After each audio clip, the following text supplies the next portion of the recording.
Assalamualaikum kawanku. Supaya Mimin semangat bikin video ini, jangan lupa dibantu subscribe, like, dan komen lalu di-share. Terima kasih atas dukungannya.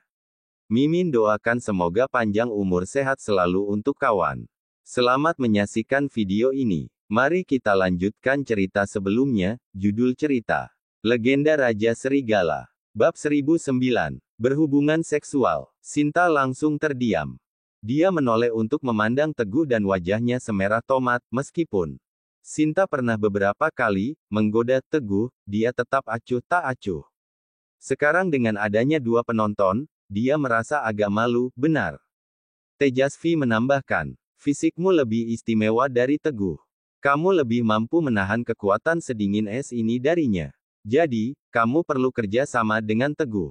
Selama prosesnya biarin Teguh terus menukar kekuatan es dalam tubuhmu dan tubuhnya. Sampai akhirnya, Teguh memurnikan semua kekuatan es dingin. Nggak masalah. Sinta menjawab dengan yakin. Pak Tejasvi, apa ada hal yang perlu diperhatiin? Kalau nggak ada, aku mau segera lakuin.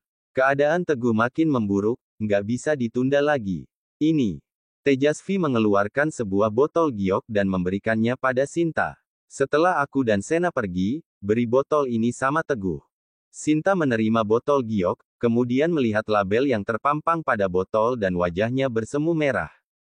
Sena, ayo pergi. Tejasvi yang pertama meninggalkan ruangan.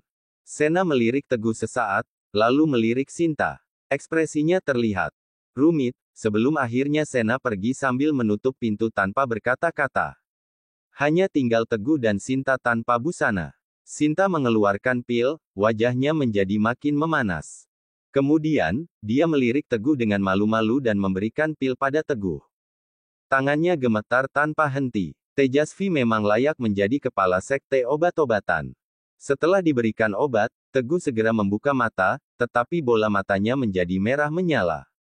Lalu, dia langsung melompat ke arah Sinta. Matahari makin bergerak ke barat, langit penuh dengan awan jingga. Cahaya senja menyinari tempat tidur melalui jendela. Teguh perlahan terbangun, merasa agak silau. Pada detik berikutnya, dia tiba-tiba teringat. Seharusnya dia telah binasa oleh kekuatan es yang menyebabkan pembuluh darahnya pecah dan pingsan sebelum sempat bereaksi. Namun, sekarang, tubuhnya terasa nyaman, penuh dengan semangat. Apa yang terjadi? Teguh secara refleks mengamati sekeliling, tetapi tidak melihat siapapun selain spray yang berantakan. Noda darah itu sangat mencolok. Teguh tiba-tiba sadar. Ternyata dia bersetubuh dengan Sinta. Benar-benar berdosa. Ini terjadi kurang dari 10 hari setelah Rina menyerahkan diri. Tidak disangka, Teguh tidak tahu harus menangis atau tertawa, semuanya jadi kacau. Teguh tersenyum kecut, lalu mengenakan pakaian dan keluar. Apa yang harus dihadapi, wus. Begitu membuka pintu, angin kencang langsung menerpa wajahnya. Teguh secara refleks menepis dengan telapak tangannya. Meskipun hanya menepis secara sembarangan, kekuatan telapak tangannya yang menggelegar, bahkan memukul mundur orang di hadapannya dalam sekejap. Teguh menatap orang itu. Dia adalah Tejasvi. Tejasvi menatap Teguh dengan kalut dan berkata, kekuatan dingin ini beneran mengerikan. Kekuatan obat yang gak terbatas, ternyata membantumu memasuki tahap awal alam bela diri dewa dalam satu langkah. Hebat. Tahap awal alam bela diri dewa. Teguh kegirangan mendengarnya. Noah juga berada pada alam ini. Mulai hari ini, di hadapan kepala keluarga Yadira yang berkuasa itu, Teguh sudah tak terkalahkan. Dia tidak lagi harus takut pada Noah. Teguh menjadi percaya diri. Bab 1010. Teguh sudah tidak sabar untuk mencari Noah dan menghapus rasa malu akan sebelumnya. Pak Tejasvi. Teguh menenangkan diri dan bertanya, Sinta di mana? Sudah terjadi. Dia adalah laki-laki, jadi harus bertanggung jawab. Sinta di kamar sebelah. Sena lagi mempraktikkan terapi akupuntur buatnya, kemungkinan dia baru pulih besok, jawab Tejasvi. Jadi, Teguh menambahkan, bagaimana dengan Rina, apa dia baik-baik aja? Teguh merasa agak cemas saat menanyakannya. Dia dan Sinta melakukan terapi, dan mungkin tidak bisa disembunyikan dari Rina. Entah apa yang akan Rina pikirkan. Dia di ruangan sebelah. Tejasvi menunjuk ke arah ruangan lain. Senyuman terlihat penuh makna. Tapi dia mengunci diri dalam kamar. Aku dan Sena nggak bisa berkutik. Ini. Kepala Teguh seketika terasa nyeri. Ketakutannya terjadi, Rina pasti marah, bagaimanapun juga. Sulit untuk tetap tenang dalam situasi seperti ini, baik laki-laki, maupun perempuan. Rina tidak menangis dan tidak membuat keributan, dia adalah perempuan yang baik. Teguh menghela napas dan pergi ke kamar dengan tegar. Laki-laki memang sulit. Tejasvi memandang punggung Teguh yang berlalu dan merasa salut. Tok, tok, tok. Rina, ini aku, Teguh. Teguh mengetuk pintu. Namun, Rina tidak menanggapi. Teguh mengetuk pintu 3 kali berturut-turut, tetapi tetap tidak ada jawaban, krak. Teguh membuka pintu dengan yakin dan masuk ke dalam. Rina duduk di tepi ranjang. Matanya merah dan bengkak, air matanya belum kering dan bahunya yang kurus gemetar. Dia masih diliputi kesedihan. Kamu mau apa? Begitu melihat Teguh masuk, Rina langsung berpaling dengan suara tertahan. Teguh merasa bersalah dan berseru, Rina, aku. Kalau kamu datang buat jelasin, pergi aja sekarang. Rina memotong perkataan Teguh dan dengan nada dingin. Aku nggak mau melihatmu sekarang, aku mau sendiri dulu. Kalau gitu, kamu keluar. Rina memotong ucapan Teguh lagi, lalu, dia berdiri dan mendorong Teguh keluar, sebelum membanting pintu keras-keras hingga hampir mengenai hidung Teguh. Teguh berdiri di depan pintu tidak tahu harus berbuat apa. Hah! Setelah beberapa saat berdiam diri, Teguh menghela napas dalam-dalam dan mulai bermeditasi di ruang tamu sambil menunggu Rina keluar untuk menjelaskan segalanya. Hari makin gelap. Bulan mulai bersinar. Cahayanya terang, tetapi lembut. Tak terasa, sudah lebih dari pukul 10 malam, krep. Pintu kamar Sinta terbuka dan dia keluar dari kamar. Dia ragu-ragu melihat sekilas ke arah Teguh di ruang tamu, sebelum berjalan menghampirinya. Teguh. Sinta sangat ingin memanggilnya dengan panggilan sayang, tetapi statusnya tidak memungkinkan, akhirnya dia hanya bisa memanggilnya dengan nama. Maafin aku. Harusnya aku yang minta maaf. Teguh menggeleng sambil tersenyum kecut. Kalau aku nggak biarin Sena mengalirkan kekuatan es dingin, harusnya nggak bakal terjadi macam-macam. Sinta terdiam. Dia diam-diam menatap lelaki di depannya. Wajahnya tampan seperti biasa, dengan garis wajah yang tegas. Berpikiran terbuka dan berani bertindak seperti biasa. Hanya di antara mereka berdua ada Rina. Aku. Sejenak kemudian, Sinta juga tersenyum pahit. Nasi sudah jadi. Bubur. Tapi, aku nggak menyesal. Bab 1011. Teguh mengangkat kepala, terkejut dengan perkataan Sinta. Sinta tersenyum simpul, ekspresinya terlihat serius. Teguh tidak tahu harus menjawab apa, aku dan Rina. Sinta masih memandang Teguh dengan serius, tetapi suaranya agak gemetar dan takut. Kamu urus sendiri. Aku nggak bakal nyusahin kamu. Toh, kamu dan Rina dari awal sudah menikah. Aku cuma orang ketiga yang masuk di tengah-tengah. Teguh hanya diam. Dia tidak tahu harus mengatakan apa atau tidak tahu bagaimana harus mengatakannya.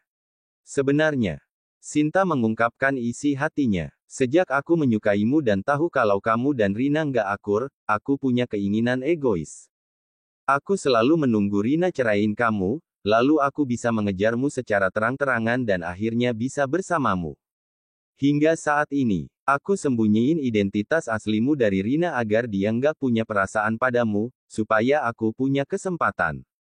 Teguh, apa menurutmu aku licik? Ini. Teguh membuka mulut, tetapi tidak mengeluarkan suara apapun. Terserah kamu mau berpikir apa. Tanpa menunggu jawaban Teguh, Sinta melanjutkan. Menurutku, meski aku salah, kesalahanku nggak parah. Karena, pada dasarnya, cinta itu egois. Sinta tersenyum kecut sambil menggeleng, kemudian kembali ke kamarnya. Cinta. Pada dasarnya cinta itu egois. Teguh memandang punggung Sinta dan perkataan itu terus terngiang-ngiang dalam benaknya. Titik. Kret. Pintu kamar Rina tiba-tiba terbuka. Teguh menengok. Sejumlah pakaian dilempar keluar. Bersamaan dengan itu, terdengar suara Rina. Buruan mandi, kamu kotor banget. Teguh mengambil pakaian itu dan spontan menundukkan kepala untuk melihat tubuhnya. Masih ada darah yang mengering pada tubuhnya dan terlihat kotor dan kusam. Baiklah. Teguh menggosok hidung, memeluk pakaian itu, dan pergi mandi. Setelah mandi, Teguh mengernyitkan kening, ingin menjelaskan pada Rina. Namun, ekspresi Rina tidak berubah, dia hanya memandang Teguh dengan tatapan dingin, lalu pergi sambil membawa pakaiannya ke kamar mandi. Setengah jam kemudian, Rina selesai mandi. Kulitnya yang cerah, wajahnya yang cantik, dan kaki jenjangnya membuat Teguh terkesima. Teguh segera mengikuti Rina ke kamar. Rina, masalah ini. Rina tiba-tiba berbalik. Teguh langsung terdiam, tidak tahu harus berkata apa. Dia menatap Rina dengan frustrasi. Rina tidak bicara, tetapi menutup pintu. Kemudian, dia menghadap Teguh dan membuka jubah mandinya, lalu menjatuhkan Teguh ke ranjang. Suamiku, kamu nggak boleh pilih kasih. Aku ini istrimu. Melihat kecantikan di depan mata. Mendengarkan suara lembutnya. Efek obat perkasa Tejasvi yang tersisa dalam tubuh Teguh saat itu juga langsung terpantik oleh Rina. Percikan api bisa membakar padang rumput. Saat berikutnya, Teguh langsung mengambil inisiatif. Dalam pertempuran ini, kedua belah pihak sangat sengit, bahkan dapat dikatakan mengguncang bumi dan langit. Di medan perang, suara teriakan bergema, kadang lembut kadang keras, dan terus menggema di seluruh villa Sultan Permai. Sementara itu, Sinta yang mendengar suara-suara itu menyembunyikan diri dalam selimut. Namun, sekeras apa dia berusaha menyembunyikan diri. Suara manja yang membuat naik darah itu masih saja terdengar pada telinganya. Bab 1012. Tes. Tes. 2 tetes air mata menitik perlahan dari sudut mata, langsung membasahi spray dan membentuk bercak kecil. Sinta tahu, persaingannya dengan Rina. Dia kalah, di kamar lain. Sena berbaring di ranjang sambil berguling-guling karena juga sulit tidur. Meski dia telah mencoba untuk menutup telinga. Namun, hari ini mendengarkan 2 pertempuran secara berturut-turut membuat pikirannya tidak bisa tenang, aneh dan kalut. Terus berputar dalam pikirannya diulang-ulang. Pada akhirnya, hati menjadi kacau. Malam berlalu setenang aliran air. Keesokan harinya, Teguh dan Rina bangun hampir bersamaan. Jangan lihat aku. Rina merasa kelelahan. Dia teringat kejadian semalam, lalu mengulurkan tangannya dengan malu-malu untuk mendorong wajah Teguh ke arah lain. Teguh bangun dengan perasaan bingung, lalu mulai mengenakan pakaian. Hari berjalan. Tak lama kemudian, keduanya keluar dari kamar dan melihat Sinta sedang berlatih gerakan bela diri kuno bersarna Sena di halaman. Bangun pagi. Teguh menyapa mereka berdua. Ya, Sena dengan mata panda menjawab dengan lesu. Sementara itu, Sinta fokus berlatih sepenuhnya dan tidak merespons perkataan Teguh. Kenapa dia? Teguh bergumam. Rina di sebelahnya sebenarnya tahu, kemarin malam dia berteriak begitu keras karena kehebatan Teguh dan juga sengaja agar Sinta mendengarnya. Itu adalah sumpah pemegang kendali, itu juga merupakan medali pemenang. Sepertinya hasilnya sangat bagus. Waktu sarapan, mereka duduk mengelilingi meja makan tanpa bicara. Suasana menjadi agak canggung. Teguh. Sena akhirnya memecah keheningan. Fisik Sinta beneran paling luar biasa yang pernah kulihat sepanjang hidupku. Cuma dengan mandi obat dan sekali sesi akupuntur, sekarang dia sudah jadi ahli tingkat menengah alam bela diri master. Perkembangannya sepesat ini belum pernah terjadi sebelumnya, sungguh menakjubkan. Teguh juga tidak ingin suasana menjadi kaku, jadi dia dengan santai memuji. Memang sangat menge. Belum sempat Teguh mengucapkan kata, mengerikan, Rina di sebelahnya langsung memotongnya. Alam bela diri master memang hebat, setelah berlatih selama 10 tahun lagi. Mungkin dia bisa mengejarku pada alam bela diri raja. Nada suara Rina terdengar sangat sinis, Sena langsung terdiam. Teguh merasa terjepit dan terlihat sangat kikuk. Dia buru-buru mengubah topik. Ayo buruan makan. Aku nanti mau pergi ke Gunung Lembah Hijau. Hari ini adalah hari pembangunan makam guru. Orang-orang di meja makan kembali terdiam. Kediaman keluarga Yadira. Di halaman besar, Noah memandang para tetua dan master keluarga Yadira yang berkumpul. Hari ini kita pergi ke Gunung Lembah Hijau, mau semua anggota sekte obat-obatan datang pun bisa kita habisi dengan mudah. Semuanya dengar perintahku. Daki Gunung Lembah Hijau. Tangkap Teguh. Para anggota sekte obat-obatan ikut berseru dengan lantang, daki Gunung Lembah Hijau, tangkap Teguh. Noah mengangguk puas, lalu melambaikan tangan. Berangkat. Puluhan master alam bela diri berangkat dengan gagah berani. Bab 1013. Gunung Lembah Hijau. Orang-orang berkerumun, saling berdesak-desakan. Panji-panji putih berkibar di tiup angin. Para tentara yang bersenjata lengkap mengenakan syal dan pita putih, terlihat gagah, tetapi diam tanpa kata. Wajah mereka penuh dengan kesedihan. Hari ini adalah hari pemakaman Pak Yuda. Sebagai guru kaisar, penghormatan tertinggi diberikan pada tetua Yuda. Keadaan darurat telah ditetapkan. Orang-orang yang datang memberikan belasungkawa adalah petinggi negara, pimpinan perbatasan atau penguasa daerah. Hal yang mengejutkan adalah hanya segelintir kepala keluarga yang datang. Mereka tidak memiliki kualifikasi, hanya ada satu kepala keluarga. Sementara itu, lainnya adalah tokoh penguasa di wilayah masing-masing. Namun setibanya di sini semua menundukkan kepala dengan rendah hati.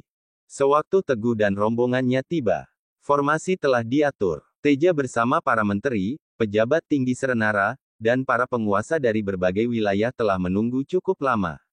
Raja Serigala datang. Dengan teriakan dari penjaga, semua orang di tempat menoleh ke arah pintu masuk. Di sana, Teguh tampak serius, perlahan mendekat.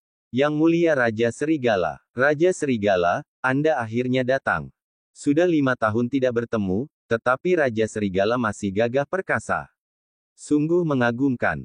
Yang Mulia Raja Serigala, sekarang kedamaian di seluruh Serenara telah tercapai. Pedang dan senjata api telah dilucuti. Semua berkat jasa-jasa Yang Mulia Raja Serigala. Anda benar-benar pilar negeri Serenara. Yang Mulia Raja Serigala, sejumlah orang hebat yang bahkan bisa menciptakan tornado dengan telapak tangan. Saat ini membungkuk dan berlutut di hadapan Teguh, menyanjung dengan setinggi-tingginya. Teguh tidak menghiraukan mereka. Dia langsung menghampiri Teja. Teja tidak mengenakan jubah naga yang melambangkan kekuasaan, tetapi mengenakan pakaian berkabung putih suci sebagai penghormatan pada Pak Yuda yang telah tiada. Saat Teguh dan rombongannya hampir mendatangi mereka, pengawal Teja yang bernama Hunar gemetaran, ekspresinya mendadak berubah. Teja memperhatikan reaksinya dan bertanya dengan heran, Hunar, kenapa gelisah begitu? Ada yang nggak beres, Kaisar. Hunar menelan ludah dan menjawab dengan suara serak. Aku merasakan aura kuat yang dimiliki Nona Rina. Itu artinya, kemampuan bela dirinya sudah melampauiku. Rina baru saja mencapai alam bela diri raja, jadi tidak semahir Teguh dalam mengendalikan auranya. Namun, aura yang memancar darinya seperti mercusuar dalam kegelapan. Di sisi lain, Teguh telah lama menguasai cara mengendalikan aura. Apalagi, dengan tingkat kultivasinya yang tinggi, Hunar tidak mendeteksi apapun. Wajah Teja agak menegang mendengarnya. Teguh tersenyum. Berkat bimbingan dari gurunya Rina berhasil mencapai alam bela diri raja. Nona Rina beneran beruntung, bisa menerima bimbingan dari tetua. Hunar terdengar iri. Selamat, Nona Rina. Kalau itu yang diajarkan sama Pak Yuda, nggak ada yang harus diperdebatkan. Kamu beruntung bisa punya istri yang berbakat, ujar Teja sambil tersenyum. Kaisar tidak seharusnya memuji. Meskipun Rina menjawab dengan rendah hati, ekspresinya kelihatan bangga. Dia melirik Sinta di sampingnya, Jangan sombong dulu, aku bakal mengejarmu. Sinta tidak mau kalah, lalu berteriak pada Teguh dan Rina. Teguh dan semua orang heran. Di hadapan Kaisar, ada saja yang tidak tahu sopan santun. Melihat situasi ini, Teja berkomentar dengan penuh makna, adik, ini harimu. Teguh tersenyum kecut dan menghela napas. Tetua Agung Penjaga Bangsa datang. Saat itu juga, terdengar teriakan penjaga dari luar. Tetua Agung Penjaga Bangsa yang terhormat. Dia adalah tokoh penting yang sebenarnya dari Serenara, tidak kalah dengan Kaisar atau Teguh. Ayo, kita sambut. Teja mengajak Teguh dan yang lainnya untuk menyambut Tetua Agung Penjaga Bangsa. Rina dan Sinta bertukar pandang, masing-masing mendengus. Lalu, mereka mengikuti Teguh pada sisi kanan dan kiri, bersiap untuk menyambut bersama-sama. Aduh, Rina baru saja berjalan beberapa langkah ketika seorang pelayan wanita menabraknya. Maaf, maaf. Pelayan itu segera meminta maaf pada Rina. Rina mengangguk dan bersiap mengikuti rombongan. Tiba-tiba dia merasa ada selembar kertas yang diselipkan ke tangannya. Rina refleks menengok, tetapi pelayan itu sudah pergi seolah tidak terjadi apa-apa. Dia langsung mengernyitkan kening dan saat tidak ada yang memperhatikan, Rina membuka kertas itu. Temui aku di Pesanggerahan Persegi. Tulisan tangan itu tidak lain adalah tulisan tangan Pak Yuda. Rina menyimpan kertas dan berbisik pada Teguh, sayang, aku mau ke toilet dulu sebentar. Teguh tidak terlalu memperhatikan dan menyambut tetua agung penjaga bangsa bersama Teja. Tak lama kemudian, di Pesanggerahan Persegi, Rina bergegas ke sana dan melihat. Seseorang duduk membelakanginya. Dia cepat-cepat mendekat. Guru, di sini banyak orang, apa guru nggak takut terlihat? Hahaha. Kakek tua itu tertawa ceria. Jarang-jarang bisa menghadiri pemakaman orang yang masih hidup. Apalagi, terjadi pada diriku, tentu saja aku harus datang. Rina bertanya dengan putus asa, apa guru beneran datang cuma untuk lihat kehebohan ini? Aku beneran nggak percaya. Bab 1014. Hahaha. Pak Yuda sontak tertawa lebih keras, dia menggeleng-gelengkan kepala sambil menghela napas. Rina, kamu beneran cerdas, aku sama sekali nggak bisa sembunyiin pikiranku darimu. Perihal itu, Pak Yuda tiba-tiba berkata dengan serius, aku kesini buat beritahu agar segera keluarin cap klan naga demi kumpulin para ahli klan naga di sekitar Gunung Lembah Hijau. Mengumpulkan klan naga, Rina tiba-tiba merasa cemas. Guru, ada apa? Serangan dari keluarga Yadira. Pak Yuda memicingkan mata, kilatan terlintas pada matanya. Keluarga Yadira. Wajah Rina langsung menegang. Dia segera mengeluarkan cap klan naga dan menjelaskan masalah ini. Kamu sebaiknya jalan sekarang. Jangan pergi terlalu lama biar nggak dicurigai. Pak Yuda mengingatkan. Rina mengangguk dan kemudian pergi. Tak lama kemudian, seorang pria berjubah hitam datang di belakang Pak Yuda. Dia adalah orang yang saat itu bertarung sengit dengan Teguh di tebing melayang dan akhirnya dipaksa mundur oleh Tejasvi. Bagaimana persiapannya? Pak Yuda tidak perlu menoleh ke belakang untuk mengetahui bahwa orang itu tiba di belakangnya. Semua sudah siap. Orang berjubah hitam melaporkan. Keluarga Sialagan, keluarga Ananta, dan keluarga Tirta bersama master elit masing-masing menuju Gunung Lembah Hijau. Pak Yuda mengangguk dan bergumam, jaring telah dipasang, sekarang kita lihat seberapa besar gelombang yang ditimbulkan oleh sandiwara ini. Pada saat yang bersamaan, tempat pemakaman. Saat ini para tokoh besar yang disambut oleh Teja datang, sepertinya hampir semua orang yang seharusnya datang telah tiba. Teja mengangguk ke arah tuan rumah, Zetian, kepala observator Nirwana. Zetian menangkap isyaratnya dan segera naik ke panggung. Semua orang tahu upacara pemakaman akan segera dimulai dan suasana mendadak hening. Semuanya, Zetian mengamati semua orang di bawah panggung dengan penuh kesedihan dan kepedihan, lalu membuka mulut. Sewaktu langit tidak menghendaki, matahari dan bulan kehilangan cahaya. Petik 2. Sewaktu bumi tidak selaras, rumput dan pepohonan tidak dapat tumbuh. Guru Kaisar Serenara, Pak Yuda yang terhormat telah meninggal dunia setelah jatuh dari tebing beberapa hari yang lalu. Ini menjadi kesedihan langit, duka bumi, malapetaka negara. Semua orang menundukkan kepala tanpa berkata-kata. Semua hening dalam duka kematian sang Pak Yuda, Teja dan Teguh juga terlihat sedih dan muram. Selanjutnya, mohon Kaisar naik ke panggung untuk memberikan penghormatan pada Pak Yuda. Teja perlahan naik ke panggung. Guru. Teja menangis sedih seraya memejamkan mata. Duka perlahan-lahan menyelimuti seluruh ruangan. Semua orang merasakan hal yang sama dan tidak bergerak sedikit pun, takut menyinggung Kaisar Serenara, tidak. Saat ini Teja bukan Kaisar Serenara, melainkan murid Pak Yuda. Konon, sehari sebagai guru sama dengan seumur hidup sebagai ayah. Teja perlahan membuka mulut, suaranya terasa berat dan serak. Guru telah mengajariku seni bela diri, kebajikan, dan moral selama puluhan tahun. Aku bodoh, bahkan nggak memahami sedikit pun. Tapi aku masih rindu untuk mencari bimbingan dari guru demi mencerahkanku di dunia. Tak pernah kusangka, guru tiba-tiba meninggal dunia dan pergi ke surga.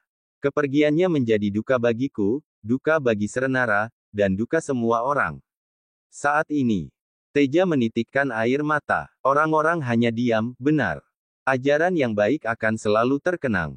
Teja melanjutkan dengan semangat. Teja dan adik kelasnya, Teguh bakal mewarisi keinginan guru untuk menciptakan era keemasan yang makmur. Membuat kehidupan rakyat sejahtera, memberikan perlindungan bagi orang tua. Biarlah Serenara berjaya di timur dunia, biarlah musuh yang kuat merongrong, biarlah bahaya mengancam, semua hormat dan nggak berani menyerang. Setelah mengatakannya, wajah semua orang di bawah panggung berubah kaget.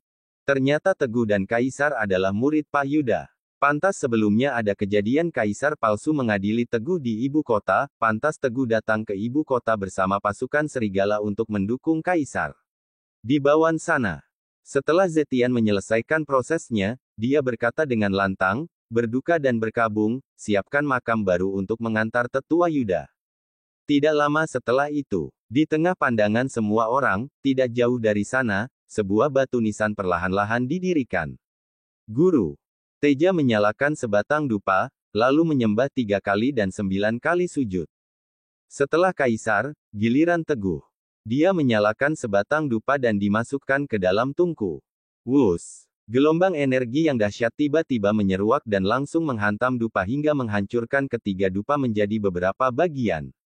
Bab 1015. Teguh naik pitam. Wajahnya muram, dia mengamati sekeliling dan berseru, siapa yang berani melakukan hal ini, cepatlah keluar dan hadapi kematianmu.